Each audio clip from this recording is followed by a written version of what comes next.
Say what you want about fidget spinners, but you can't deny how popular they've become. And sure, you could spend $50 to $100 to be sure you're getting something really well made, but for most of us that's a bit steep for something I'd consider just a simple toy.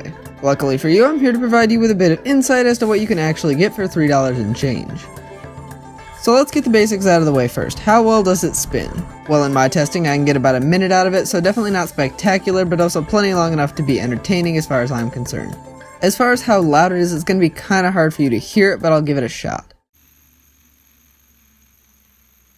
So it's certainly not silent, but it's also not distractingly loud. As long as you're not in a particularly quiet environment, it shouldn't be too much of a problem. Lastly, let's talk about build. The main reason I went with the one I did was because I wanted something black and metal.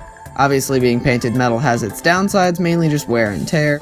You can see in the first couple weeks it has some minor scuffs from taking it in and out of my pocket and dropping it a couple times. But like I said in my Power Core review, I'm willing to put up with some minor scratches, just simply because metal feels so much more solid.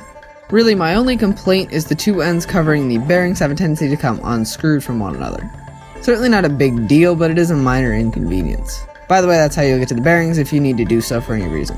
So what you really have to keep in mind here is diminishing return. Is this cheap little piece of metal as good as that $35 piece of metal? Well, probably not, but is it 10 times worse? Again, probably not. So in the end, I'd give it a 3 out of 5. It's not perfect, but it's small enough to fit in your pocket, and I definitely think it's worth the low price. If you have any questions, suggestions, or would just like to start a conversation, feel free to drop a comment down below. I post new videos every single Sunday, so I'd definitely like to see you back next week. But until then,